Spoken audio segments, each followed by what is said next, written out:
ఎన్ని బాధలు నను ఇబ్బందులైనను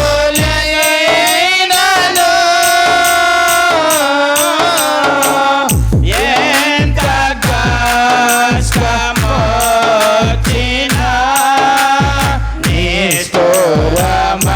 నిష్ఠురమైనను ఎన్ని బాధలు నను ఇబ్బందులైనను ఎంత కష్టమొచ్చినా నిష్ఠురమైనను నీ మాట చాలయ్యా, నీ చూపు చాలయ్యా, నీ తోడు చాలయ్యా, నీ నీడ మళ్ళీ కలిసి పడదాం. నీ మాట చాలయ్యా, నీ తోపు చాలయ్యా, నీ తోడు చాలయ్యా, నీ నీడ చాలయ్యా, నీ ఉంటే నాకు చాలు యేసయ్యా. నీ వెంటే నేను ఉంటానేసయ్యా, నీ వెంటే నేను ఉంటానేసయ్యా. ఆమేన్.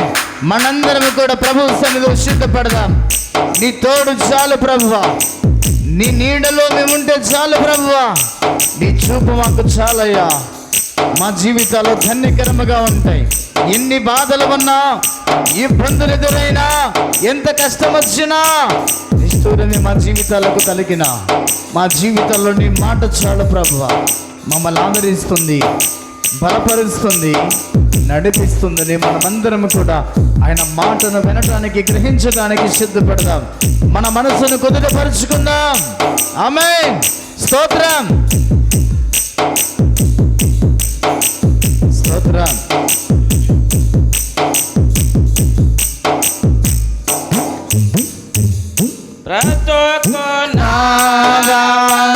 పగిలిన కడలి పాలైనను అలలు ముంచి వేసిన ఆశలు అనగారిన రక్కునగా పగిలిన కడలి పాలైనను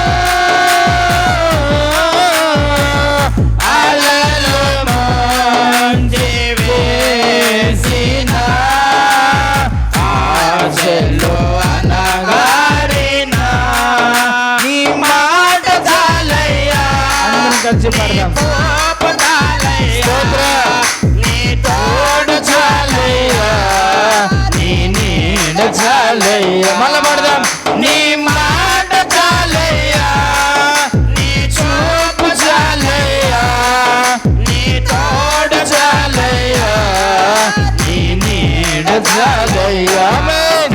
నీ మాట చాలయ్యా, నీ చూపు చాలయ్యా, నీ తోడు చాలయ్యా, నీ నీడ చాలయ్యా, నీ ఉంటే నాకు చాలు.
చాలయ్యా, నీ మాట చాలయ్యా, నీ చూపు చాలయ్యా, నీ తోడు చాలయ్యా, నీ నీడ చాలయ్యా, నీ మాట చాలయ్యా, నీ చూపు చాలయ్యా, నీ తోడు చాలయ్యా, నీ నీడ చాలయ్యా, నీ మాట చాలయ్యా, నీ చూపు చాలయ్యా, నీ తోడు చాలయ్యా, నీ నీడ చాలయ్యా, నీ ఉంటే నాకు చాలు యేసయ్యా,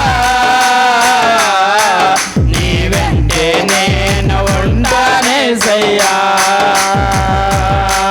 నీ ఉంటే నాకు చాలు యేసయ్యా,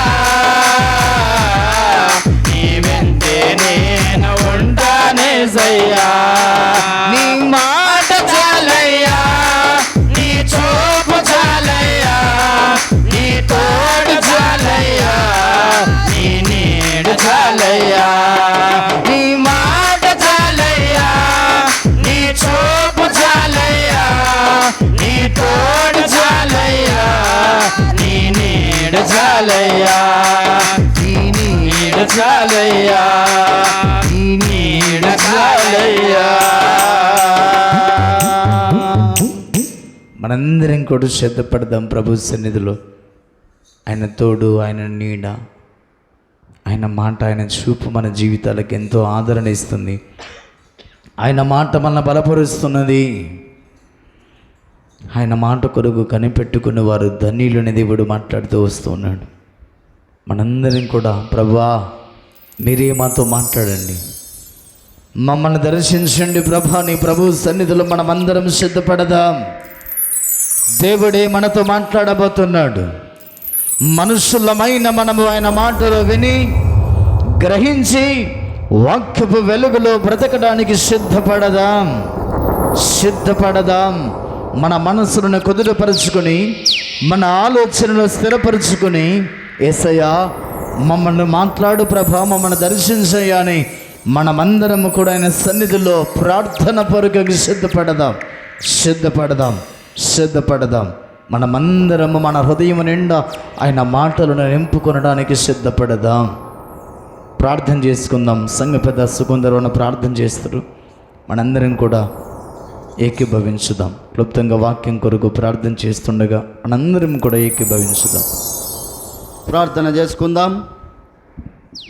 భూత వర్తమాన భవిష్యత్ కాలములలో సర్వాధికారి యొక్క దేవుడనగు ప్రభువు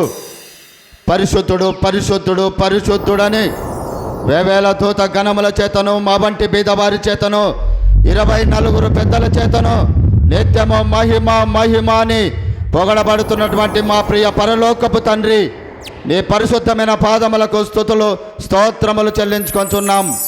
ప్రభువా, ఈ దినము పరిశుద్ధ దినము.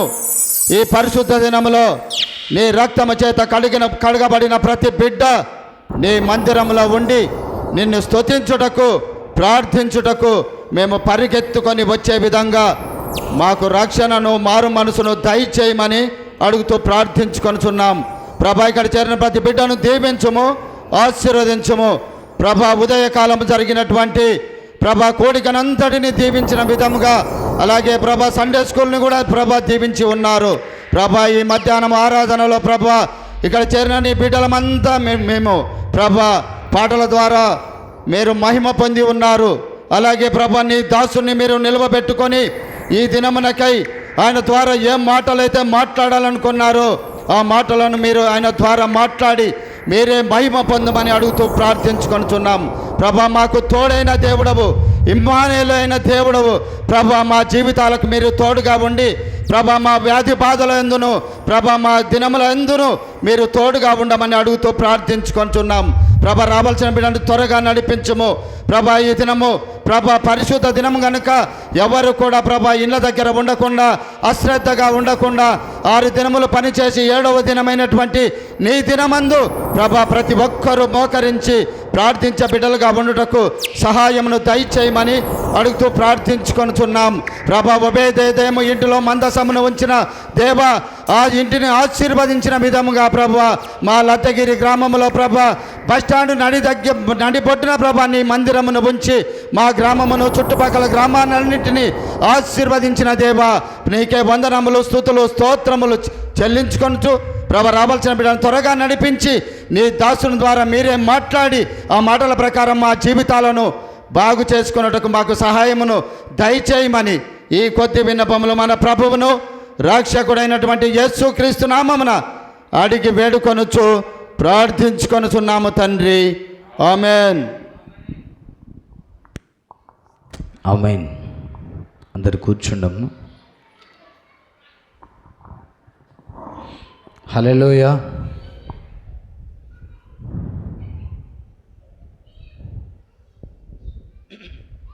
అంత బాగున్నారమ్మా? మీరు బాగున్నారా? దేవుని కృప కాపుదల, దేవుని అపారమైన ప్రేమ దేవుడు మన పట్ల చూపించి మరొక్కసారి ఆయన సన్నిధికి తోడుకుని వచ్చిన దేవునికి మహిమ ఘనత ప్రభావములు కలుగునగాక. ఆమేన్.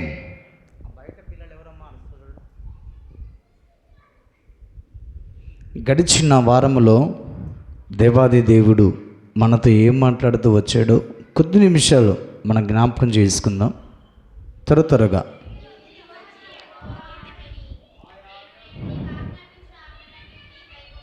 హల్లెలూయా. తిరిగి రావాలి.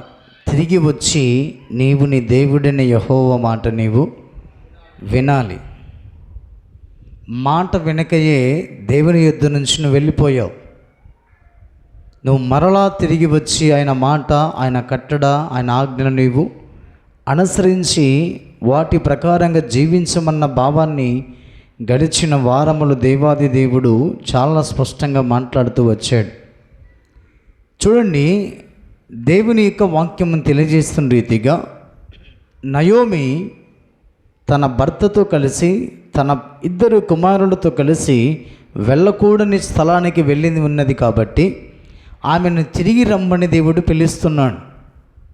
నిజంగా దేవుని సంఘమా, దేవుని మందిరానికి వచ్చి కూడా చేయకూడని కార్యాలు, వెళ్ళకూడని స్థలాలకు మనం వెళుతున్నాము కాబట్టి దేవుడు మరలా మనల్ని పిలుస్తున్నాడు. తిరిగి వచ్చి మీరు నా మాట వినండి అని దేవుడు చాలా స్పష్టంగా మాట్లాడుతూ ఉన్నాడు.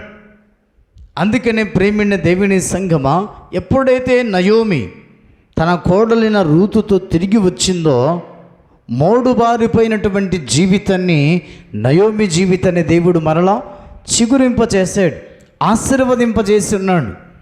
ఆమెకు వృద్ధాప్యమందు ఆదరించేవారు లేనప్పటికీ కూడా, ఆదరించేటువంటి సంతానం లేనప్పటికీ కూడా బహువృద్ధాప్యమందు ఆమెను బలపరచటానికి, ఆమెను పోషించటానికి పోషకుడుగా దేవుడు బోయాజును రూతును ప్రేమించి చక్కని సంతానాన్ని దేవుడు వృద్ధి చేసినట్లుగా మనం చూస్తున్నాం. చూడండి, వారి జీవితము అంతటితో సమాప్తమైపోయింది. వారి జీవితం అంతటితో నా జీవితం అయిపోయింది అనుకునేటువంటి పరిస్థితుల్లో రూతును దేవుడు మరలా దేవుడు ఆశీర్వదించి జనాభా లెక్కలో ఆ వంశావళిలో దేవుడు వారిని పేరు లిఖించబడేటువంటి రీతిగా దేవుడు చక్కగా రూతును ఆశీర్వదించినట్లుగా మనం చూస్తున్నాం.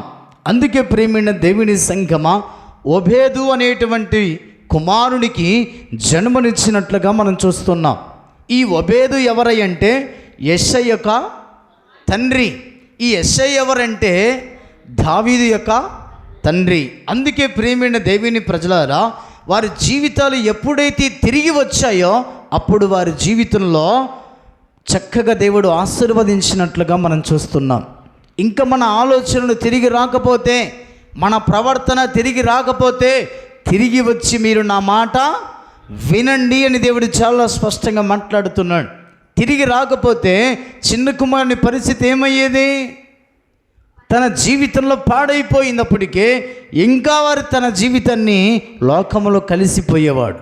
ఎప్పుడైతే తిరిగి వచ్చాడో మొదట ఉన్న స్థితిని, మొదట ఉన్న ఆశీర్వాదాన్ని ఆ కుమారుడు మరలా పొందుకున్నట్లుగా మనం చూస్తున్నాం.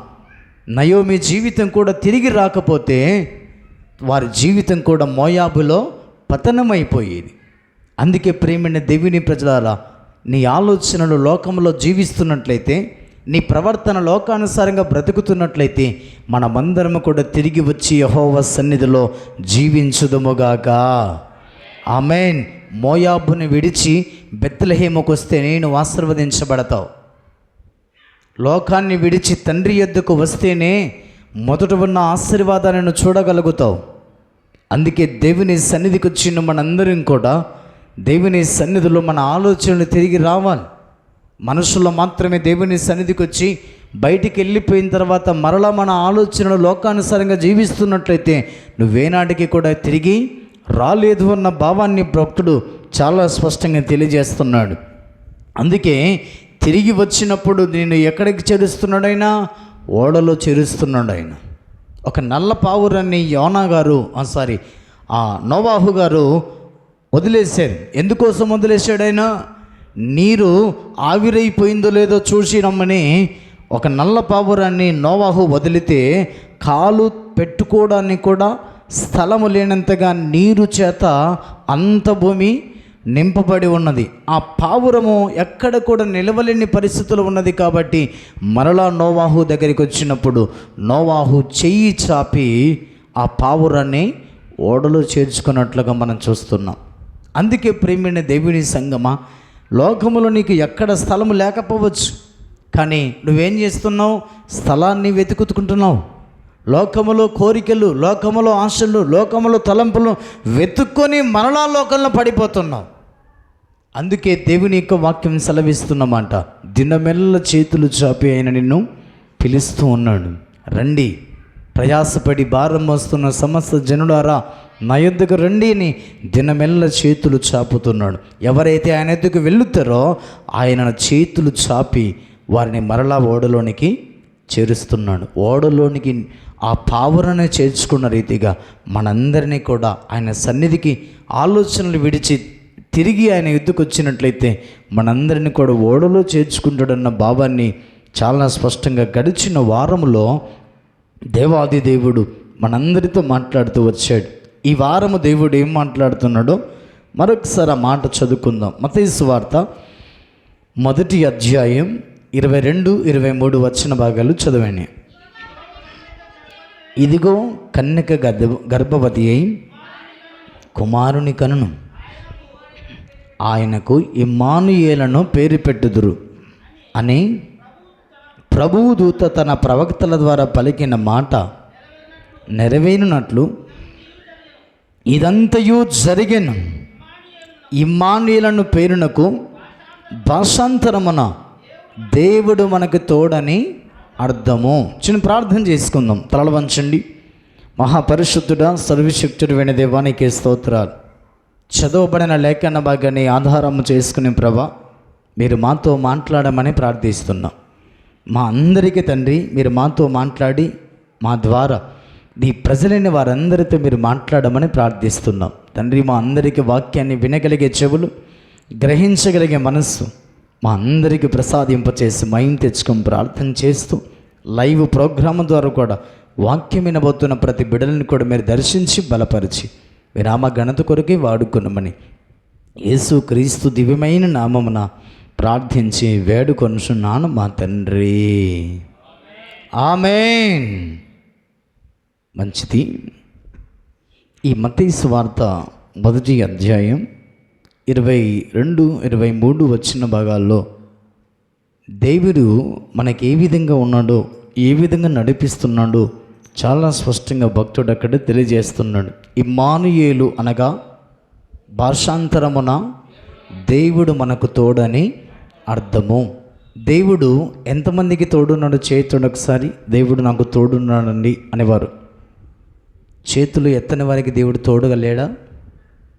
ఉన్నాడా లేడా? హల్లెలూయా. నిజంగా ఇమ్మానుయేలు అనగా దేవుడు మనకి తోడు అని అర్థం. మరి తోడుగా ఉండే మనుషుడు ఎలా ఉంటాడో, తోడుగా లేని మనుషుడు ఎలా ఉన్నాడో ఈ మధ్యాహ్నం దేవుడు చాలా స్పష్టంగా మనందరితో మాట్లాడుతూ ఉన్నాడు. నిజంగా ప్రేమైన దేవుని ప్రజలారా, దేవుని తోడు ప్రతి మనిషికి అవసరం, ప్రతి విశ్వాసికి అవసరం, ప్రతి భక్తునికి అవసరం. దేవుడు లేనటువంటి మనుషుడు ఏ విధమైన జీవితాన్ని కొనసాగించుకుంటూ ఉన్నాడో చాలా స్పష్టంగా దేవుడు మనందరితో మాట్లాడబోతున్నాడు. చూడండి, దేవుని సన్నిధికి వచ్చిన మన జీవితాలతో ఇమ్మానుయేలు అనగా భాషాంతరమున దేవుడు మనకి తోడని అర్థమిచ్చే భావాన్ని భక్తుడు చాలా స్పష్టంగా తెలియజేస్తున్నాడు. చూడండి, దేవుడు మనకి తోడుగా ఉండేటువంటి సందర్భంలో ఏ విధమైనటువంటి ఉద్దేశంతో భక్తుడు తెలియజేస్తున్న చూడండి. ఆదికాండము 23వ అధ్యాయం,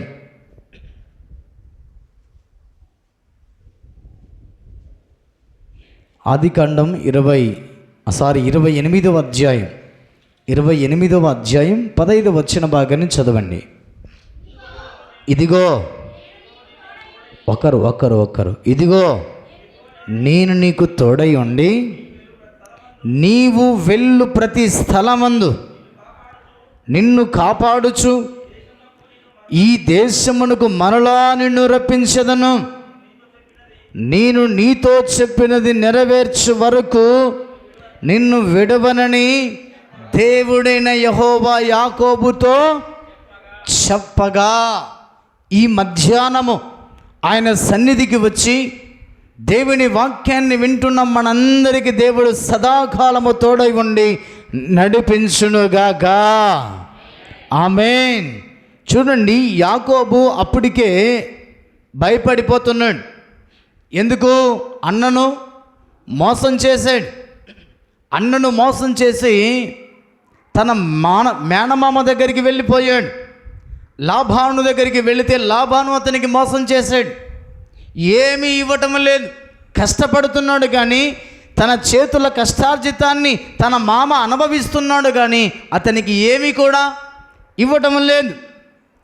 తన జీవితంలో కష్టార్జితాన్ని వృధా అయిపోతుందని తెలుసుకున్నటువంటి యాకోబు తిరిగి మరలా తండ్రి ఇంటికి రావటానికి సిద్ధపడుతున్నాడు. వచ్చే సమయమును కూడా అతడు బిక్కుబిక్కుమంటూ భయపడుతూ తన జీవితాన్ని కొనసాగించుకుంటూ ఉన్నాడు.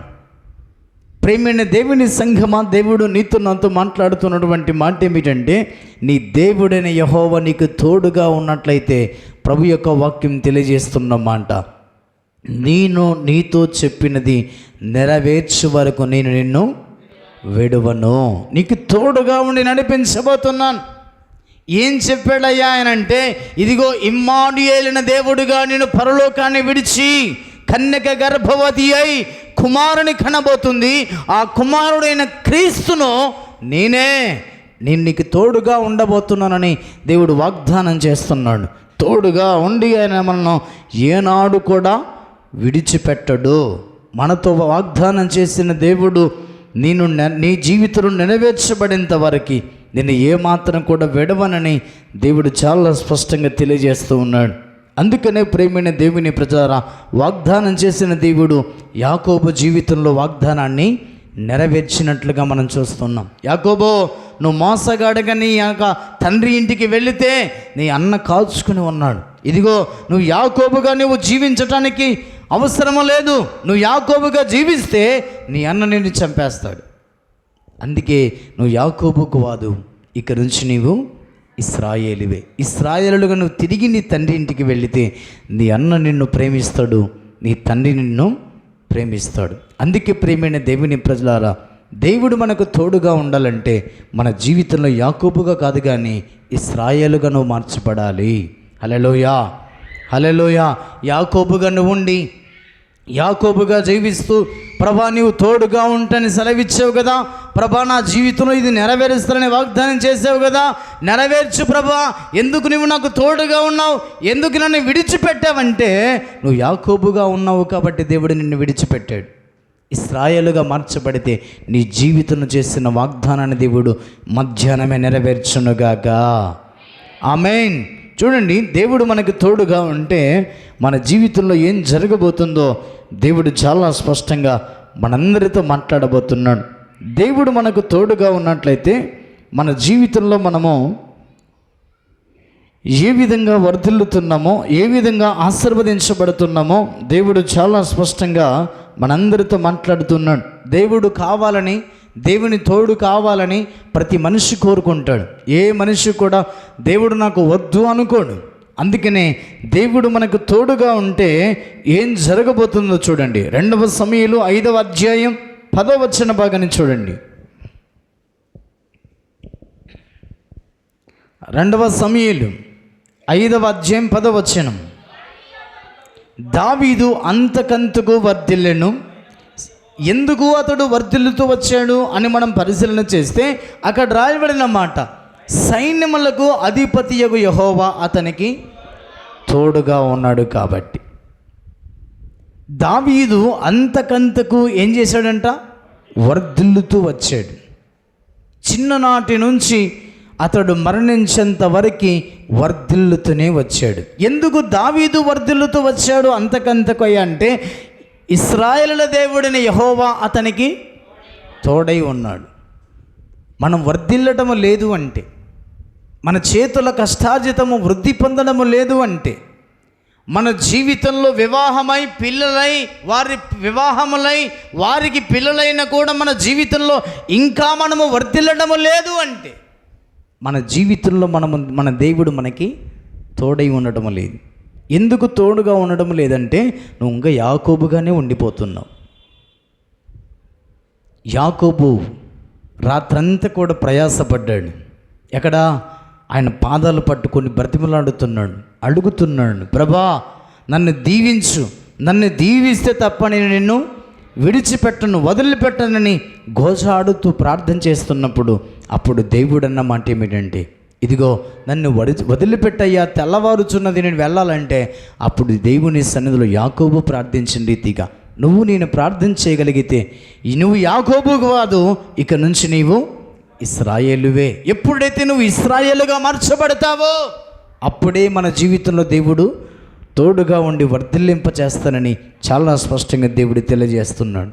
అందుకనే ప్రియమైన దేవుని ప్రజలారా, దావీదును దేవుడు అంతకంతకు వర్ధిల్లింప చేశాడు. మన జీవితంలో దేవుని సన్నిధులు వర్ధిల్లాలి అంటే, అభివృద్ధి పొందాలంటే, విస్తరించాలి అంటే, దావీదును వర్ధిల్లింప చేసిన దేవుడు మనందరినీ కూడా వర్ధిల్లింప చేయాలంటే యాకోబుగా ఉన్నట్లయితే ఇశ్రాయేలుగా మార్చమని దేవుడు చాలా స్పష్టంగా మాట్లాడుతున్నాడు. చూడండి, అదే 2వ సమూయేలు పుస్తకంలోనే దేవుడు 3వ అధ్యాయం 1వ వచనాన్ని చూడండి. ఎందుకు అక్కడ దావీదు వర్ధిల్లుతూ వచ్చాడు అక్కడ రాయబడిన మాట, సౌలు కుటుంబీకులకును దావీదు కుటుంబీకులకును బహుకాలము యుద్ధము జరగగా దావీదు అంతకంతకును ప్రబలెను, సౌలు కుటుంబము అంతకంతకు నిరసించెను. చూడండి, సౌలు కుటుంబమేమో దిగజారిపోతుంది, దావీదు కుటుంబమేమో వృద్ధి పొందుతుంది, బలాభివృద్ధి పొందుతుంది, వర్ధిల్లుతూ ఉన్నది. కారణం ఏంటయ్యా అంటే, సౌలు యాకోబు స్వభావాన్ని కలిగి ఉన్నాడు, దావీదు ఇశ్రాయేలు యొక్క స్వభావాన్ని కలిగి ఉన్నాడు. హల్లెలూయా. అందుకే దావీదు దినదినము వర్ధిల్లుతూ ఉన్నాడు. అందుకే ప్రేమైన దేవుని ప్రజలారా, నీ స్వభావాన్ని బట్టి నీ దేవుడు నీకు తోడుగా ఉండి, ఇమ్మానుయేలైన దేవుడు నీకు తోడుగా ఉంటే నీవు వర్ధిల్లుతో ఉన్న భావాన్ని దేవుడు మాట్లాడుతున్నాడు. ఎలా ఉంటాడో చెప్పని దేవుడు మనకి ఆ మాట చూడండి. దేవుడు చాలా స్పష్టంగా మాట్లాడుతున్నాడు. హోషేయ పుస్తకం 14వ అధ్యాయం 5వ వచనాన్ని చూడండి. హోషేయ 14వ అధ్యాయం 5వ వచనం. చెట్టునకు మంచు ఉన్నట్లు నేను అతని కుందును, తామర పుష్పము పెరుగునట్లు అతడు అభివృద్ధి నొందును.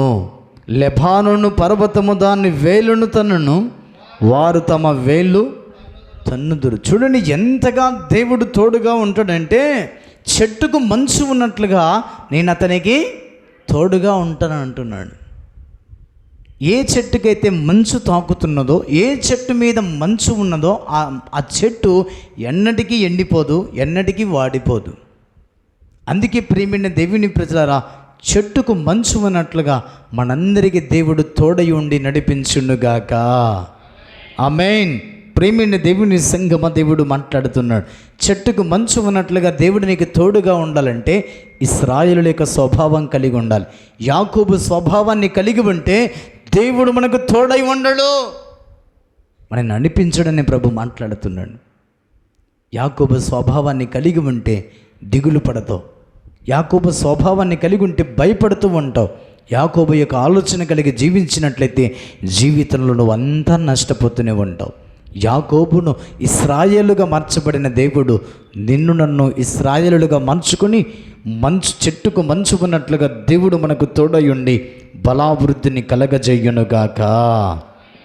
ఆమేన్. చూడండి, ఆది కాండంలోనికి రండి. దేవుడు తోడుగా ఉంటే నువ్వు అభివృద్ధి పొందుతావు, వర్ధిల్లుతావు అన్న భావాన్ని దేవుడు చాలా స్పష్టంగా మనందరితో మాట్లాడుతూ ఉన్నాడు. చూడండి, ఆది కాండం 39వ అధ్యాయం, ఆది కాండం 39వ అధ్యాయం 3వ వచనం. యెహోవా అతనికి తోడై ఉండెననియు అతడు చేసినదంతయు అతని చేతిలో యెహోవా సఫలము చేసిననియు అతని యజమానుడు చూసినప్పుడు యోసేపు మీద అతనికి కటాక్షము కలిగిన గనక అతని యొద్ద పరిచర్య చేయువాడాయను. మరియు అతడు తన ఇంటి మీద విచారణకర్తగా అతనిని నియమించి తనకు కలిగిన దానంతయు అతని చేతికి అప్పగించెను. చూడండి, యోసేపుకు దేవుడు ఏమైనాడంట? తోడై ఉన్నాడంట. తోడుగా ఉన్నందువల్ల ఒక బానిసగా అమ్మివేయబడినటువంటి యోసేపును దేవుడు ఎక్కడ కూర్చోబెట్టాడు? సింహాసనం మీద కూర్చోబెట్టాడు. ఫరోతో సాటి అయినటువంటి ఫరోగా దేవుడు ఆశీర్వదించి ఉన్నాడు. అందుకనే ప్రియమైన దేవుని ప్రజలారా, దేవుడు మనకి తోడుగా ఉన్నట్లయితే మనము అభివృద్ధి పొందుతామన్న, వర్ధిల్లుతామన్న భావాన్ని దేవుడు చాలా స్పష్టంగా తెలియజేస్తున్నాడు. మన జీవితంలో దేవుడు తోడుగా ఉన్నాడా అని దేవుడు ప్రశ్నిస్తున్నాడు. తోడుగా లేకపోతే దేవుని తోడును సంపాదించుకొనడానికి యాకోబులో ఉన్న లక్షణాలన్నీ వదిలిపెట్టి నూతనంగా ఇశ్రాయేలుగా మనము స్వభావాన్ని సంపాదించుకోవాలన్న భావాన్ని దేవుడు చాలా స్పష్టంగా తెలియజేస్తున్నాడు. చాలాసార్లు మనం ఎలా ఉంటామంటే యాకోబులాగానే ఉంటాం. దేవుని మందిరానికి వచ్చినా, దేవుని మందిరంలో కూర్చున్నా యాకోబు యొక్క స్వభావాన్ని తొలగించుకోలేకపోతున్నాం. అందుకే అభివృద్ధి పొందటము లేదు, వర్ధిల్లటము లేదు. అందుకే యోసేపుకు దేవుడు తోడై ఉండి వృద్ధి చేసిన దేవుడు మన జీవితాలకు తోడుగా ఉండాలని కోరుకుంటున్నాడు. చూడండి, 23వ వచనం. యెహోవా అతనికి తోడై ఉండెన గనక ఆ చెరసాల అధిపతి అతని చేతికి అప్పగింపబడిన దేనిని గూర్చియు విచారణ చేయక ఉండెను. అతడు చేయునది యావత్తు యెహోవా వృద్ధిపరుస్తున్నాడు. ఏ స్థలానికి వెళ్ళినా దేవుడు యోసేపుకు తోడై ఉన్నాడు. ఏ స్థలానికి వెళ్ళినా ఆ స్థలములో దేవుడు పై చేయిగా యోసేపును నిలబెడుతూ వచ్చాడు. అందుకే ప్రేమైన దేవుని ప్రజలారా, దేవుని తోడు మనం కోరుకోవాలి, దేవుని సహాయాన్ని మనం కోరుకోవాలి. ఎప్పుడైతే మనకు ఇమ్మానుయేలు అనే దేవుడు మనకు తోడుగా ఉంటాడో ఆ దేవుని సన్నిధిలో మనము యోసేపులాగా వర్ధిల్లుతూ వస్తాం. ఏది కూడా నీకు తక్కువగా ఉండదు, ఏది కూడా నీకు కొదవగా ఉండదు. నాకు ఇది లేదే అనేటువంటి ఆలోచన లేకుండా నీ దేవుడు నీకు తోడుగా ఉండి నడిపిస్తాడు. అందుకే ఈ క్రైస్తవ విశ్వాస భక్తి జీవితంలో మన దేవుడు మనకి తోడుగా ఉన్నాడా లేదా అనేది మన స్వభావమే మనకు తెలియజేస్తుంది, మన ఆలోచన మనకు తెలియజేస్తున్నది. నీ ఇరుగు పొరుగు వారిని, నీ భర్తను, నీ భార్యను, నీ పిల్లలను, నీ అన్నదమ్ములను, నీ తల్లిదండ్రులను నువ్వు యాకోబులాగా మోసం చేసి జీవితాన్ని కొనసాగించుకుంటూ ఉంటే నీ దేవుడు నిన్ను ఏనాడో విడిచిపెట్టి వెళ్ళిపోయాడు.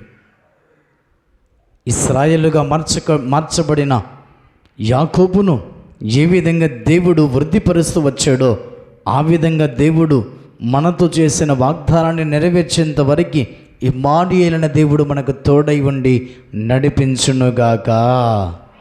ఆమేన్. చూడండి, 41వ అధ్యాయంలో ఒక మాట రాయబడింది. చూడండి, ఆది కాండములో యోసేపును దేవుడు ఏ విధంగా ఆశీర్వదించాడు చూడండి. ఫరో ఇంటిలో దేవుడు ఆశీర్వదించాడు, చెరసాలలో దేవుడు వృద్ధిపరుస్తూ వచ్చాడు, తన జీవితంలో చూడండి 41వ అధ్యాయం 47 నుంచి చదవండి. సమృద్ధిగా పంట పండిన 7 సంవత్సరములలో భూమి బహు విరివిగా పండింది. ఐగుప్తు దేశమందున్న 7 సంవత్సరముల ఆహారమంతయు అతడు సమకూర్చి ఆయా పట్టణాలలో దాన్ని నిలువ చేసాను. ఏ పట్టణపు చుట్టూ నుండు పొలము యొక్క ధాన్యము ఆ పట్టణమంది నిలువ చేసాను. యోసేపు సముద్రపు ఇసుక వలె అతి విస్తారముగా ధాన్యము పోగు చేసాను. కొలుచుట అసాధ్యమైన గనుక కొలుచుట మానివేశాడంట. చూడండి ఎంతగా దేవుడు అతన్ని వృద్ధిపరిచాడు. చూడండి యోసేపును. ఈ వృద్ధి పొందడానికి గల కారణం ఏంటయ్యా అంటే యోసేపు పాపాన్ని విడిచి పారిపోతున్నాడు. హల్లెలూయా, హల్లెలూయా. పాపము అతన్ని వెంబడిస్తుంటే, పాపము యోసేపును పట్టుకోవాలని చూస్తుంటే పాపాన్ని విడిచి పారిపోయిన మహాభక్తుడు యోసేపు గారు. అందుకే దేవుడు యోసేపుకు తోడయుండి అతన్ని వృద్ధిపరుస్తూ ఉన్నాడు, అభివృద్ధిపరుస్తున్నాడు, వర్ధిల్లింప చేస్తూ ఉన్నాడు. అందుకే ప్రేమిణ దేవుని సంగమా, యోసేపులాగా ఈ భక్తి చేయటానికి మనం సిద్ధపడాలి. యోసేపులాగా దేవుని సన్నిధిలో పాపాన్ని విడిచి పాపము అంటకుండా ఎప్పుడైతే మనము దేవుని సహాయాన్ని కోరుకోవడానికి దేవుని ఎద్దుకు మన జీవితాన్ని మనం కొనసాగించుకుంటామో అప్పుడు యోసేపును వృద్ధి చేసిన దేవుడు మనందరినీ కూడా దేవుడు వృద్ధిపరచునుగాక. చూడండి, ఒక మాట యోసేపు గురించి రాయబడింది 49వ అధ్యాయం 22వ వచనాన్ని చూడండి. యోసేపు ఫలించేడి కొమ్మ, ఊట యొద్ద ఫలించేడి కొమ్మ, దాని రెమ్మల గోడ మీదకి ఎక్కి వ్యాపించును. చూడండి, యోసేపు ఎలాంటి వాడంట? ఫలించేటి కొమ్మ. యోసేపు జీవితం అంతా కూడా ఫలించేటి కొమ్మగా ఉండిపోయాడు. అందుకే ఆకువాడక తన కాలమందు ఫలమిచ్చు చెట్టు వలె ఉండిపోయాడు. తన జీవితంలో ఎక్కడ కూడా ఇది ఈ చెట్టు ఫలము లేదే, పింజలేదే, కాయలేదే అనుకోకుండా యోసేపు ఫలించేటి కొమ్మగా దేవుడు యోసేపుకు తోడయుండి వృద్ధిపరిచినట్లుగా మనం చూస్తూ ఉన్నాం. అందుకే దేవుని ప్రజలారా, ఇది నాకు కొరత ఉంది అనడానికి వీల్లేదు. యోసేపును దేవుడు ఆశీర్వదించి వృద్ధిపరచడానికి గల కారణం యాకోబులో ఉన్నటువంటి లక్షణము యోసేపులో లేదు అన్న భావాన్ని దేవుడు చాలా స్పష్టంగా తెలియజేస్తున్నాడు. అందుకే యోసేపు ఫలించేటి కొమ్మగా ఉన్నాడని దేవుడు చాలా స్పష్టంగా తెలియజేస్తున్నాడు. అందుకే మన జీవితంలో ప్రతిదీ కూడా మన జీవితంలో కొదవ లేకుండా సమృద్ధిగా జీవించాలన్నటువంటి ఉద్దేశంతో ఇమ్మానుయేలుని దేవుడు పరమును విడిచి భూలోకానికి దిగొచ్చి మనందరికీ తోడుగా ఉండి నడిపించబోతున్నాడు. చూడండి, ఆ మాట, దేవుడు తోడుగా ఉంటే మన జీవితంలో వృద్ధి పొందుతామన్న, వర్ధిల్లుతామన్న భావాన్ని దేవుడు చాలా స్పష్టంగా తెలియజేస్తున్నాడు. చూడండి, యెషయా పుస్తకం, దేవుడు మనకి తోడుగా ఉంటే రెండవది అక్కడ రాయబడిన మాటను జ్ఞాపకం చేసుకుందాం. 41వ అధ్యాయం 10వ వచనాన్ని చదవండి. మొదటిది, దేవుడు మనకు తోడుగా ఉంటే మనం వర్ధిల్లుతాం. రెండవది, మనకు దేవుడు తోడుగా ఉన్నట్లయితే అక్కడ రాయబడిన మాట, బుద్ధిగంతముల నుండి నేను పట్టుకొని దాని కొనల నుండి పిలుచుకునివాడా, నీవు నా దాసుడవనియు నేను నిన్ను ఉపేక్షింపక ఏర్పరచుకుంటుననియు నేను నీతో చెప్పి ఉన్నాను. నేను నీకు తోడై ఉన్నాను, భయపడకమో, నేను నీ దేవుడినై ఉన్నాను, దిగులు పడకమో, నేను నిన్ను బలపరుతును అంటున్నాడు. హల్లెలూయా. చూడండి, దేవుడు మనకు తోడుగా ఉంటే బలము కలిగి జీవించుతాం, బలపరచబడతాం, వృద్ధి పొందుతామన్న భావాన్ని దేవుడు చాలా స్పష్టంగా తెలియజేస్తూ ఉన్నాడు. అందుకే ప్రియమైన దేవుని ప్రజలారా, మనం బలవంతులుగా మార్చబడతాం ఎప్పుడు దేవుడు మనకు తోడై ఉండి. బలహీనుడైన వారిని కూడా దేవుడు ఏం చేస్తున్నాడు? బలపరుస్తూ ఉన్నాడు. కొన్నిసార్లు మన జీవితంలో మనము బలహీనమైపోతూ ఉంటాం. ధైర్యము చెడినప్పుడు భయము మన నుంచి వెళ్ళిపోతుంది. ధైర్యము మనము జీవితంలో నుంచి బలహీనపరచబడతాం. అందుకనే దేవుని యొక్క వాక్యము చాలా స్పష్టంగా తెలియజేస్తున్న మాట చూడండి. అక్కడ రాయబడినటువంటి మాటను ఒకసారి జ్ఞాపకం చేసుకుందాం. న్యాయాధిపతుల పుస్తకం, న్యాయాధిపతులు 6వ అధ్యాయం, న్యాయాధిపతులు 6వ అధ్యాయం మొదటి నుంచి కొన్ని వచ్చిన భాగాలు చదువుకుందాం. యెహోవా దృష్టికి దోషులైనందున యెహోవా 7 ఏండ్లు వారిని మిద్యానీలకు అప్పగించెను. మిద్యానీల చెయ్యి ఇశ్రాయేలు మీద హెచ్చయన గనక వారు మిద్యానీల ఎదుట నిలవలేక కొండలలోనున్న వాగులను, గుహలను, దుర్గములను తమకు సిద్ధపరుచుకునేది. ఇక్కడ చూడండి, ఇశ్రాయేలులందరూ కూడా పాపం చేశారు, ద్రోహులు అయ్యారు, యెహోవా దృష్టికి దోషభరితమైన జీవితాన్ని కొనసాగించారు. అప్పుడు దేవుడు వారిని ఏం చేశాడు? మిద్యానీలకు అప్పగించారు. మిద్యానీలకు అప్పగించినప్పుడు మిద్యానీయుల చెయ్యి ఇశ్రాయేలుల మీద హెచ్చయినది. అంటే ఇశ్రాయేలులందరూ కూడా మిద్యానీయులకు బానిసలైపోయారు, భయపడుతూ ఉన్నారు. వారు భయపడి కొండలలోనూ, వాగులలోనూ, లోయలలోనూ వారు ఏం చేస్తున్నారంట? దాక్కుంటున్నారు. అలాగా ఇశ్రాయేలులందరూ కూడా వారి జీవితాన్ని ఎన్ని సంవత్సరాలు? 7 సంవత్సరాల పాటు భయపడుతూ జీవితాన్ని కొనసాగించుకుంటూ ఉన్నారు. చూడండి, అక్కడ రాయబడినటువంటి మాట, ఒక వ్యక్తి, ఒక సామాన్యమైన మనిషితో దేవుడు మాట్లాడుతున్న మాట. 11వ వచనం చూడండి. యెహోవా దూత వచ్చి అబీయెజెరుడైన యోవాషునకు కలిగిన ఎఫ్రాలోని మస్తకి వృక్షము క్రింద కూర్చుండిన. యోవాషు కుమారుడైన గిద్యోను మిద్యానీలకు మరుగై ఉండినట్లు గానుగ చాటున గోధుమలను దుల్లగొట్టుచుండగా యెహోవా దూత అతనికి కనపడి, పరాక్రమము గల బలాఢ్యుడా, యెహోవా నీకు తోడై ఉన్నాడని అతనితో అనగా. చూడండి, మిద్యానీలకు మరుగై ఉన్నాడు. మిద్యానీలకు కనపడకుండా అతడు దాక్కొని ఉన్నాడు. దాక్కుని ఉన్నప్పుడు దేవుడు అతనితో మాట్లాడుతున్నటువంటి మాట ఏమని మాట్లాడుతున్నాడు? మహాపరాక్రమము గల బలాఢ్యుడా. ఎవరయ్యా బలాఢ్యుడని అటు ఇటు చూసుకుంటున్నాడు. ఎవరు? గిద్యోను. నేనేమో పిరికివాణిగా పారిపోతున్నాను, పిరికివాణిగా ఈ మిద్యానీలకు కనపడితే నన్ను చంపుతారని పారిపోతూ దాక్కున్నాను. నన్ని పరాక్రమము కలిగిన బలాఢ్యుడని నన్ను పిలుస్తున్నారేంటి, నేనేనంగా ఎవరైనా ఉన్నారని అటు ఇటు చూసుకుంటున్నాడు గిద్యోను.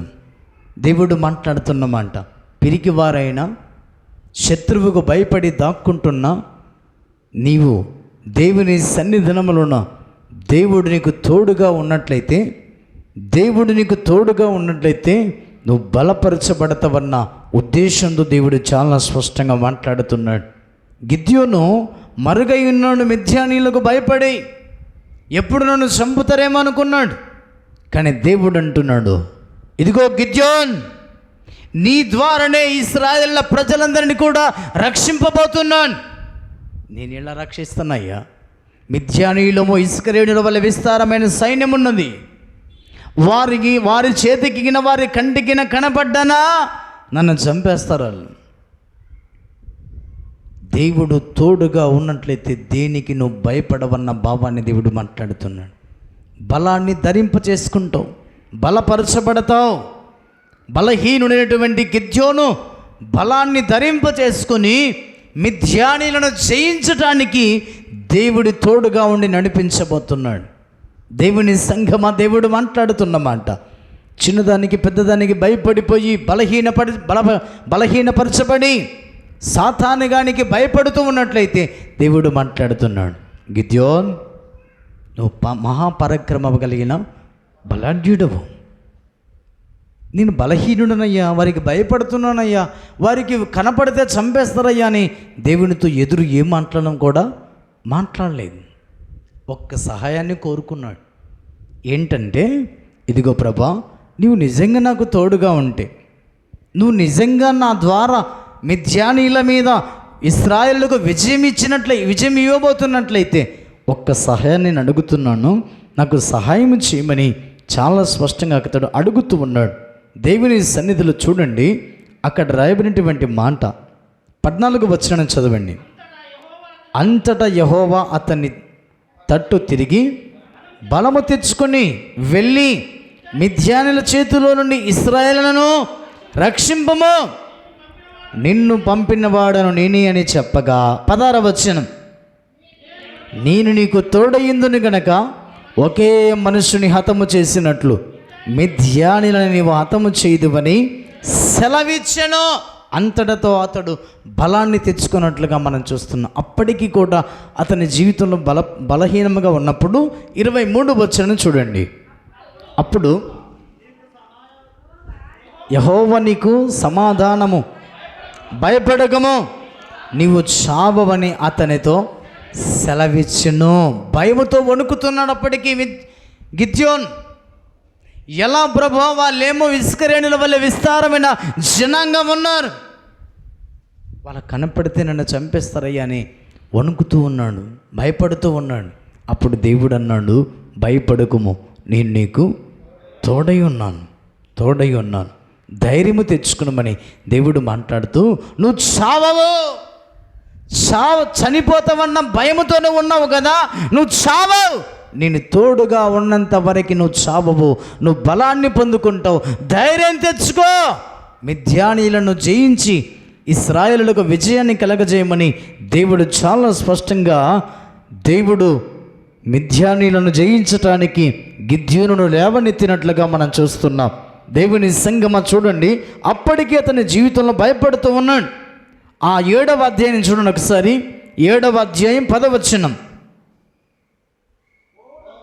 పోవుటకు నీకు భయమైన ఎడలా నీ పనివాడైన పూరాతో కూడా దండుకు దిగిపొమ్ము. ఎందుకు భయపడుతున్న గిద్యోన్? భయపడుతున్నట్టయితే నీ పనివాడిని తీసుకుని నీవు వెళ్ళమన్నాడు. దేవుని సంగమ దేవుడు మాట్లాడుతున్నాడు. ఎన్నిసార్లు నీవు రోగాలు చూసి, ఎన్నిసార్లు నీ జీవితంలో శ్రమలను చూసి, ఎన్నిసార్లు నీ జీవితంలో సమస్యలను చూసి భయపడుతున్నావేమో, భయపడకమో, నేను నీకు తోడై ఉన్నానని వాగ్దానం చేసిన దేవుడు మాట్లాడుతున్న మాట. గిద్యోనును ఎన్నిసార్లు బలపరిచాడో దేవుడు, అయినప్పటికీ నీ భయపడుతూ తన జీవితాన్ని కొనసాగించబడుతున్న వేళ దేవుడు అతనికి చాలా స్పష్టంగా మాట్లాడుతూ వచ్చాడు. చూడండి, అక్కడ రాయబడిన మాట 14వ వచనం, 7వ అధ్యాయం 14వ వచనం. అందుకు వాని చెలికాడు, అది ఇశ్రాయేలుడైన యోవాషు కుమారుడు గిద్యోను ఖడ్గమే కానీ మరి ఏమీ కాదు. దేవుడు మిద్యానీలను ఈ దండంతుడును అతని చేతికి అప్పగింపబోచున్నాడని ఉత్తరమిచ్చెను. హల్లెలూయా. ఇదిగో మిద్యానీలందరినీ కూడా గిద్యోను చేతికి దేవుడు అప్పగించబోతున్నాడు. గిద్యోను ద్వారా ఇశ్రాయేలులకు జయమివ్వబోతున్నాడు. హల్లెలూయా. అందుకే దేవుని ప్రజలారా, దేవుడు మాట్లాడుతున్నమాట, దేవుడు మనకు తోడై ఉంటే మనం బలపరచబడతాం, ధైర్యంగా ఉంటాం, ముందుకి సాగిపోతామన్న భావాన్ని దేవుడు చాలా స్పష్టంగా తెలియజేస్తున్నాడు. తర్వాత చూడండి, యుద్ధానికి వెళ్ళారు. యుద్ధానికి వెళ్ళిన తర్వాత 18వ వచనం చూడండి.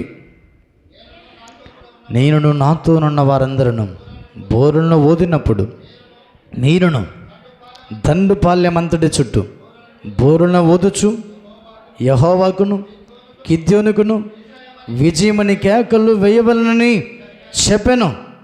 అట్లు నడిజాము మొదటి కావలివారు ఉంచబడగానే గిద్యోనును అతనితోనున్న 100 మందియు దండుపాలెము కొట్టకొనకు పోయి బూరలను ఊది తమ చేతుల్లోనున్న కుండలను పగలగొట్టిరి. అట్లు ఆ 3 గుంపుల వారు బూరలను ఊదుచు ఆ కుండలను పగలగొట్టి ఎడమ చేతులలో దివిటీలను, కుడి చేతులలో ఊదుటకు బూరలను పట్టుకొని యెహోవా ఖడ్గము గిద్యోను ఖడ్గమని కేకలు వేసిరి. వారిలో ప్రతి వాడును తన చోటును దండు చుట్టూ నిలిచి ఉండగా ఆ దండు వారందరూ పరిగెత్తుచు కేకలు వేయిచు పారిపోయిరి. ఆ మనుషులందరి మీదికి బూర్లను ఊదినప్పుడు యెహోవా దండంతటిలోను ప్రతి వాని ఖడ్గమును వాని పొరుగు వానికి మీదికిని త్రిప్పెను. చూడండి, అక్కడ రాయబడిన మాట, వారేమో కుండలు పట్టుకున్నారు, దివిటీలు పట్టుకున్నారు, వారి జీవితంలో బూరలు ఊదుతూ ఉన్నారు. ఒక్కొక్క గొంతుని ఒక చోట పెట్టాడు. ఆ దండంతా కూడా ఏం చేస్తున్నారంటే బూరలు ఊది ఆ కుండలు పగలగొట్టగా, దివిటీలు వెలిగించుకొనగా, అరే ఇంత జనాంగం మన మీదికి రాబోతుందని చెప్పి వారి దివిటీలు వారి కుండల చప్పట్లు విని వారిలో ఒకరికొకడు పొడుచుకుని వారే చనిపోయారంట. హల్లెలూయా, హల్లెలూయా. దేవుని ప్రజలారా, దేవుడు నీతో నాతో మాట్లాడుతున్న మాట ఏమిటంటే, యెహోవా నీకు తోడుగా ఉన్నట్లయితే నువ్వు ధైర్యాన్ని బలపరచబడతావన్న భావాన్ని దేవుడు అక్కడే తెలియజేస్తున్నాడు. ఎప్పుడైతే నువ్వు బలపరచబడతావో, శత్రువుకు భయపడకుండా దేవుని సన్నిధానములో ఉన్న విజయాన్ని పొందుకుంటావన్న భావాన్ని దేవుడు అక్కడే తెలియజేస్తున్నాడు. నిజంగా కొన్నిసార్లు భయాన్ని కలిగించేటువంటి మాటలు దేవుని దూత గిద్యోనుతో మాట్లాడుతూ వచ్చారు. కొన్ని వేల మంది ఉన్నప్పటికీ 300 మందితోనే విజయాన్ని దేవుడు ఇచ్చినట్లుగా మనం చూస్తున్నాం. అందుకే దేవుని సంగమా చూడండి, అక్కడ రాయబడినటువంటి మాట, వారిలోనే ఒకరికొకరు పొడుచుకొని చనిపోయారు. 25 వచనం చూడండి. మరియు వారు గిద్యోను అధిపతులైన ఓరేబు జయేబు అను ఇద్దరిని పట్టుకొని ఓరేబు బండ మీద ఓరేబును చంపిరి. జయోబు ద్రాక్షల తోట యొద్ద జయోబును చంపి మిద్యానులను తరుముకొని పోయిరి. ఓరేబు జయోబుల తలములను యోర్దన అవతలకి గిద్యోనునొద్దకు తెచ్చిరి. హల్లెలూయా. చూడండి, దేవుని ప్రజలారా, గిద్యోను భయపడుతున్నప్పటికీ కూడా దేవుడు తోడుగా ఉండి బలపరిచి మిద్యానీయులను ఓడించినట్లుగా మనం చూస్తున్నాం. అందుకే దేవుని సంఘమా, దేవుడు నీతో నాతో మాట్లాడుతున్న మాట, భయపడకము, నేను నీకు తోడై ఉన్నాను దేవుడు వాగ్దానం చేస్తూ ఉన్నాడు. అందుకే దేవుని సంఘమా, దేవుని సన్నిధిలోనూ దేవుడు సహాయం చేస్తున్నాడు. దేవుడు మనకు తోడై ఉన్నాడు. దేవుడు మనం నడిపిస్తూ ఉన్నాడు. దేవుడు తోడుగా ఉంటే అభివృద్ధి పొందుతున్నాం, వర్ధిల్లుతున్నాం. దేవుడు మనకు తోడుగా ఉంటే మన జీవితంలో బలపరచబడతామన్న భావాన్ని దేవుడు చాలా స్పష్టంగా నీతో నాతో మాట్లాడుతూ ఉన్నాడు. చూడండి, అక్కడ రాయబడినటువంటి మాటను జాగ్రత్తగా మనం పరిశీలన చేద్దాం. 8వ అధ్యాయం 22వ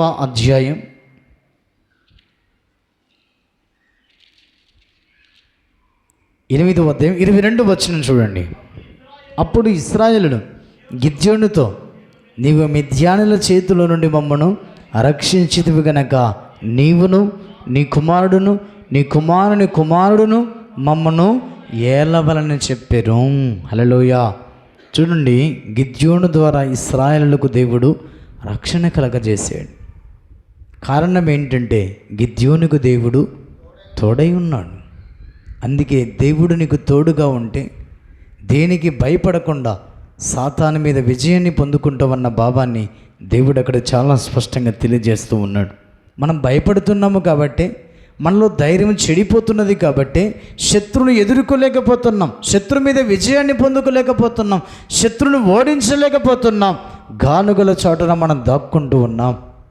అందుకే ప్రేమైన దేవుని ప్రజలారా, దేవుడు మాట్లాడినప్పుడు గిద్యోను బయటికి వచ్చి మిద్యానుల మీద విజయం పొందుకున్నట్లుగా మనం చూస్తున్నాం. అందుకే ఒక్కసారి దేవుని సన్నిధిలో దేవుడు మనకు తోడుగా ఉంటే వర్ధిల్లుతామని, దేవుడు మనకు తోడుగా ఉంటే మిద్యానీల మీద గిద్యోను జయించిన రీతిగా బలపరచబడతామన్న భావాన్ని దేవుడు అక్కడ చాలా స్పష్టంగా తెలియజేస్తూ ఉన్నాడు. ఒకవేళ మనకు దేవుడు తోడుగా లేకపోతే, మనమందరం కూడా దేవుడు తోడుగా ఉంటే వృద్ధి పొందుతున్నాం.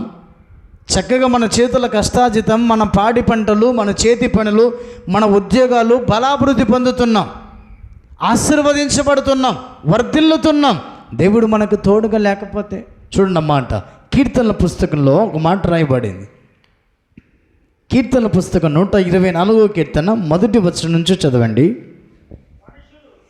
మనుషులు మన మీదికి లేచినప్పుడు యెహోవా మనకు తోడై ఉండని ఎడల్లా. చూడండి, మిద్యానీయులు ఇశ్రాయేలులకు 7 సంవత్సరాల పాటు బానిసత్వాన్ని అనుభవించారు. మిద్యానీయుల చెయ్యి ఇశ్రాయేళ్ల మీద హెచ్చుగా ఉన్నది. పంట వేస్తే రాత్రికి రాత్రి వచ్చి మిద్యానీయులు పంటను కోసుకుని వెళ్ళిపోతున్నారు. సమాధానం లేదు ఇశ్రాయేలులకు, నెమ్మది లేదు ఇశ్రాయేలులకు. ఎక్కడి నుంచి మిద్యానీయులు వచ్చి మమ్మల్ని చంపుతారేమని భయపడి దాక్కుంటున్నారంట. అందుకే దేవుడు మాట్లాడుతున్నాడు, మనుషులు మన మీదికి లేచినప్పుడు యెహోవా మనకి తోడై ఉండకపోతే బానిసత్వాన్ని అనుభవించక తప్పదు. భయముతో, ధైర్యం లేక, బలము పొందుకోలేక, బలహీనులమై శత్రువుకు భయపడి జీవితాన్ని కొనసాగించవలసి ఉంటుంది. అందుకే ప్రియమైన దేవుని ప్రజలారా, గిద్యోనుకు దేవుడు తోడై ఉన్నాడు కాబట్టి మిద్యాల మీద విజయాన్ని పొందుకుని ఇశ్రాయేలులకు రక్షణ కలగజేసినట్లుగా మనం చూస్తున్నాం. దేవుడు మనకి తోడుగా లేకపోతే చూడండి, అందుకే మోషే చాలా చక్కగా దేవుని అడుగుతున్నాడు. నిర్గమకాండంలోనికి రండి. దేవుడు ఇశ్రాయేలుల ప్రజలతో దేవుడు చాలా స్పష్టంగా తెలియజేస్తున్నమాట. నిర్గమకాండం 33వ అధ్యాయం 14-15 వచన భాగాలు చదవండి. అందుకు ఆయన, నా సన్నిధి నీకు తోడుగా వచ్చును, నేను నీకు విశ్రాంతి కలగజేసేదనగా, మోషే నీ సన్నిధి రాని యెడల ఇక్కడ నుండి మమ్మను తోడుకొని పోవద్దు. దేవునితో మోషే మాట్లాడుతున్నాడు, యెహోవా నీ సన్నిధి మాకు తోడుగా లేకపోతే మమ్మల్ని ఇక్కడ నుంచి పోనివ్వద్దు. నీ సన్నిధి లేకపోతే, నీ తోడు లేకపోతే మా జీవితంలో ఏమి చేయలేం, అడుగు కూడా ముందుకు వేయలేం. నీ సన్నిధి, నీ కృప, నీ కాపుదల నీవు మాకు తోడుగా లేకపోతే మా జీవితంలో అన్నీ అప్పచేయాలి. భయపడుతూ, బలము లేకుండా బలహీనులమై భయపడుతూ మిద్యానీయులకు భయపడవలసి వస్తుంది, అమ్మోనీయులకు భయపడవలసి వస్తుంది, పెరెజ్జీయులకు భయపడవలసి వస్తుంది. మేము కానానుకు చేరలేం. నీ సన్నిధి మాకు తోడుగా రాకపోతే మమ్మల్ని ఇక్కడ నుంచి తోడుకొని వెళ్ళొద్దు ప్రభా అని మోషే గారు దేవునితో మాట్లాడుతున్నారు. అందుకే ప్రేమైన దేవుని సంగమ, దేవుడు మనకి తోడుగా లేకపోతేనండి మన జీవితంలో మనం ముందు కూడా కదలలేమన్న భావాన్ని దేవుడు అక్కడ తెలియజేస్తున్నాడు. చూడండి, ఇశ్రాయేలుల ప్రజలందరికీ ఎందుకు దేవుడు తోడుగా లేడో అక్కడ రాయబడిన మాట చూడండి. 33వ అధ్యాయం 1-2 వచనం నుంచి చూడండి. 2వ వచనం నుంచి, నేను మీకు ముందుగా దూతను పంపి కానానీయులను, అమ్మోరీలను, హిత్తీలను, పెరిజ్జీలను, హివ్వీలను, యెబూసీలను వెళ్ళగొట్టెదను. ఇదిగో నేను మీకు తోడుగా ఉన్నాను కాబట్టి మీరు వెళుతున్నటువంటి ప్రదేశంలో శత్రువు అనేవాడు పొంచి ఉన్నాడు. వారందరినీ కూడా నేను మీకు ముందుగా వెళ్ళి వారిని వెళ్ళగొడతాను అన్నాడు. వెళ్ళగొడతానని సెలవిచ్చిన దేవుడు 3వ వచనంలో చూడబడిన మాట చదవండి. మీరు లోబడినోళ్ళని ప్రజలు గనక నేను మీతో కూడా రాను. చూడు, ఎందుకు దేవుడు రావటం లేదంటే యాకోబు స్వభావాన్ని కలిగి ఉన్న మన జీవితంలో ఎందుకు దేవుడు నీకు తోడుగా లేడు అంటే నువ్వు లోబడినోళ్ళని ప్రజలు అన్నాడు దేవుడు. అందుకే నేను మీతో కూడా రాను. దేవుడు తోడుగా ఉంటే మన ఎదుట ఉన్న శత్రువుని దేవుడు వెళ్ళగొట్టి మనని కానానుకు చేరుస్తున్నాడు, మనకి విజయాన్ని ఇస్తున్నాడు. దేవుడు తోడుగా లేకపోతేనండి మన జీవితంలో దేవుడు మనకి తోడుగా రాడు, మన విజయాన్ని పొందుకోలేం. అందుకే దేవుడు మనకి తోడుగా ఉండాలంటే మనం ఏం చేయాలి? అక్కడ రాయబడినటువంటి మాట, మనం దేవుని మాటకు లోబడాలి, దేవుని మాట ప్రకారంగా జీవించాలి. అప్పుడు మనకు ఆయన సన్నిధి తోడుగా వస్తుందన్న ఉద్దేశంతో దేవుడు చాలా స్పష్టంగా తెలియజేస్తున్నాడు. అందుకే నీ త్రోవలో ఆ మాట చదవండి, మీరు లోబడిన ప్రజలు గనక నేను మీకు తోడుగా రాను. త్రోవలో మిమ్మను సంహరించదనేమో అని మోషేతో చెప్పాను. దేవుడు మనకి తోడుగా లేకపోతేనండి మనం త్రోవలోనే సంహరించబడతాం, మధ్యలోనే కూలిపోతాం, మధ్యలోనే ఆగిపోతామన్న భావాన్ని దేవుడు చాలా స్పష్టంగా తెలియజేస్తున్నాడు. ఈ మధ్యాహ్నం వేళ దేవుడు నీతో నాతో మాట్లాడుతున్నమాట. ఒక్కసారి జ్ఞాపకం చేసుకుందాం. దేవుడు మనకు తోడుగా ఉంటే మనము వర్ధిల్లుతున్నాం. ఎలా వర్ధిల్లుతామంటే దేవుని సన్నిధానంలో యోసేపు అన్ని విషయంలో వర్ధిల్లిన రీతిగా మనం వర్ధిల్లుతామన్న భావాన్ని దేవుడు అక్కడ తెలియజేస్తున్నాడు. దేవుడి సన్నిధి మనకు తోడుగా లేకపోతే ఒక అడుగనే మనము ముందుకు వేయలేం. అందుకే దేవుడు మనకి తోడుగా ఉండాలంటే మనం లోబడిన ప్రజల వలె మనం ఉండాలి. దేవుడు మనకి తోడుగా ఉండాలంటే యాకోబు స్వభావాన్ని విడిచిపెట్టి ఇశ్రాయేలుగా మార్చబడిన యాకోబులాగా మనం ఇశ్రాయేలుగా మార్చబడి జీవితాన్ని కొనసాగించుకోవాలి. అందుకే ప్రజలందరూ కూడా దేవుడు తోడుగా లేడు కాబట్టి నేను మిమ్మల్ని మధ్యలోనే సంహరించదనేమో అని మోషేతో చెప్పినప్పుడు చూడ 4వ వచనం అక్కడ రాయబడిన మాట, ప్రజలు ఆ దుర్వార్తను విని దుఃఖించిరి, ఎవడును ఆభరణములను ధరించుకొనలేదు. అందుకే వారి జీవితంలో దుఃఖపడుతున్నారు, బాధపడుతున్నారు. అందుకే ఇమ్మానుయేలైన దేవుడుగా పరలోకాన్ని విడిచి భూలోకానికి దిగొచ్చి ఇమ్మానుయేలైన దేవుడుగా మనందరికీ తోడుగా ఉండి బలహీనమైన సమయంలో బలపరుస్తున్నాడు. మన జీవితంలో మోడు బారిపోయిన సమయమున ఆయన చిగురింపచేసి వృద్ధిపరుస్తున్నాడన్న భావాన్ని దేవుడు చాలా స్పష్టంగా తెలియజేస్తున్నాడు. అందుకే మనం దేవునికి లోబడాలి. దేవుని సన్నిధిలో మోసకరమైన యాకోబు స్వభావాన్ని విడిచిపెట్టి ఇశ్రాయేలుగా మార్చబడిన యాకోబులాగా మన జీవితాన్ని కొనసాగించుకోవాలి. అందుకే ప్రియమైన దేవుని సంగమా, దేవుడు నీతో నాతో మాట్లాడుతున్నమాట. ఒక్కసారి ఈ క్రైస్తవ విశ్వాస భక్తి జీవితంలో సదాకాలం మనకు దేవుడు తోడై ఉండి మన ఎదుట ఉన్న ప్రతి సమస్యను దేవుడు తొలగించి మనందరినీ కూడా కానానికి దేవుడు నడిపించి వృద్ధిపరిచి దేవుడు మనందరినీ కూడా బలపరచునుగాక. ఆమేన్. మోకరించండి. ప్రభు సన్నిధానంలో మనమందరం కూడా ఒకసారి జ్ఞాపకం చేసుకుందాం. మోకరించండి, తలలు వంచండి. మనందరం కూడా ఒకసారి జ్ఞాపకం చేసుకుందాం. దేవాది దేవుడు ఆయన సన్నిధికి వచ్చిన మనందరితో ఇమ్మానుయేలైన దేవుడిగా తోడుగా ఉంటారని వాగ్దానం చేస్తూ ఉన్నాడు. ప్రేమైన దేవుని ప్రజలారా, నేను నీతో చెప్పినది నెరవేర్చే వరకు నిన్ను విడిచిపెట్టను అని వాగ్దానం చేస్తున్నాడు దేవుడు.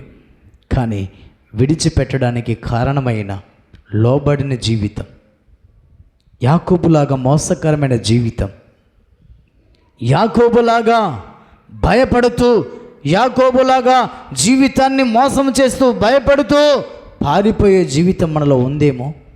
కారణం ఏంటంటే దేవుని మాటకు లోబడనున్న జీవితాన్ని కొనసాగించుకుంటున్నవేమో. ఎంత కష్టపడుతున్నావు, నీ చేతుల కష్టార్జితాన్ని సుఖంగా నువ్వు అనుభవించలేకపోతున్నావు. నువ్వు మోసం చేస్తావు కాబట్టి నిన్ను మోసపోతూనే ఉంటున్నావు. అందుకే ప్రియమైన దేవుని ప్రజలారా, ఇమ్మానుయేలైన దేవుడు నీకు తోడుగా ఉండాలంటే ఇశ్రాయేలుగా నువ్వు మార్చబడాలి. ఎప్పుడైతే ఇశ్రాయేలుగా యాకోబు మార్చబడ్డాడో తిరిగి మరలా తండ్రి ఇంటికి వస్తున్నప్పుడు తన అన్నయ్యని ఏశావు చంపాలనుకున్న ఏశావు పరిగెత్తుకుని వెళ్ళి ఇశ్రాయేలుగా మార్చబడిన యాకోబు మెడ మీద పడి ముద్దు పెట్టుకుని కన్నీళ్లు విడుస్తున్నాడు. నువ్వు ఇశ్రాయేలుగా మార్చబడితే నీ శత్రువు కూడా మిత్రులుగా మార్చబడి దేవుని సన్నిధిలో వృద్ధి పొందుతావన్న భావాన్ని దేవుడు నీతో నాతో మాట్లాడుతూ ఉన్నాడు. నీ ఎదుట ఉన్న శత్రువుని సమాధానపరుస్తున్నాడు. నీ ఎదుట ఉన్న నీ శత్రువు మీద దేవుడు నీకు విజయం ఇస్తున్నాడు. భయపడుతూ దాక్కుంటున్నావా గిద్యోన్?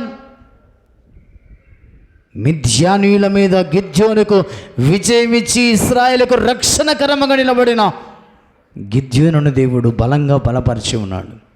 బలహీనమైన సమయంలో నేను దేవుడు నీకు తోడుగా ఉండి బలపరచబోతున్నాడు. ఒక్కసారి జ్ఞాపకం చేసుకుందాం. ఈ భక్తి జీవితంలో మనం ఎలా నడుచుకుంటున్నాం అనేది చాలా ప్రాముఖ్యమైన ఉద్దేశంతో మాట్లాడుతున్నాను ప్రభు. దేవుడు నీకు తోడుగా లేకపోతే మిద్యానీయులు గిద్యోనుతో పాటు ఇశ్రాయేలులందరినీ కూడా నాశనము చేసేవారు. దేవుడు గిద్యోనుకు తోడుగా ఉండి మిద్యానీయులను దేవుడు జయించినట్లుగా దేవుడు నీకు తోడుగా ఉండి నీ ఎదుట నిలబడుతున్న నీ శత్రువుని ఆ సాతానును ఓడించటానికి దేవుని బలాన్ని మనమందరం కూడా పొందుకోవడానికి దేవునికి లోబడదాం, దేవునికి లోబడదాం, దేవుని సన్నిధిలో వాక్యానుసారంగా జీవించుదాం. మోసకరమైన జీవితాన్ని మార్చుకొని యథార్థమైన ప్రవర్తన కలిగిన ఇశ్రాయేలు వలె జీవితాన్ని కొనసాగించుకోవడానికి సిద్ధపడదాం. యాకోబు జీవితాన్ని వదిలిపెట్టండి, యాకోబు స్వభావాన్ని వదిలిపెట్టండి.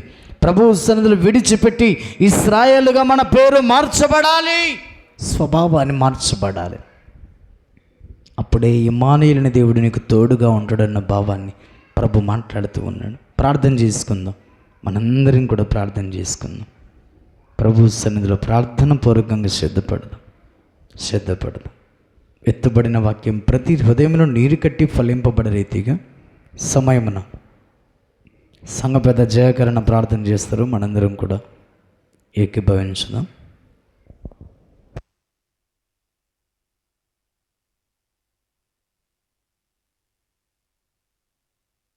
దేవా నీకు వందనాలయ్యా. ఈ యొక్క ఆదివార దినమునైనా దేవా మమ్మల్ని అందరినీ దేవా నీ సన్నిధికి నడిపించి దేవా నీ సన్నిధిలో దేవా మిమ్మల్ని స్తుతించి మిమ్మల్ని ఆరాధించే భాగ్యం ఇచ్చినందుకు దేవా సంఘముగా కూడి దేవా మీకు మేము తల వంచి నమస్కారం చేస్తుంటున్నాం. దేవా నీకే స్తోత్రములు. దేవా గిద్యోనికి దేవా తోడై ఉన్న విధంగా దేవా మీరు మా సంఘమునకు తోడై ఉంటున్నందుకు మీకు వందనాలు. దేవా నీకే స్తోత్రములయా. అవునయా, యాకోబును దేవా ఇజ్రాయిల్గా చేసిన దేవా నీకు వందనాలు. దేవా అవునయా, యాకోబు యొక్క ప్రవర్తన మాలోనే ఉంటే తీసివేసి దేవా ఇజ్రాయిల్గా మమ్మల్ని మార్చండి. దేవా నీకే స్తోత్రములు. యేసయ్యా నీకే స్తుతులు స్తోత్రం నైనా. దేవా యోసేపుకు నైనా తోడై ఉన్నట్లు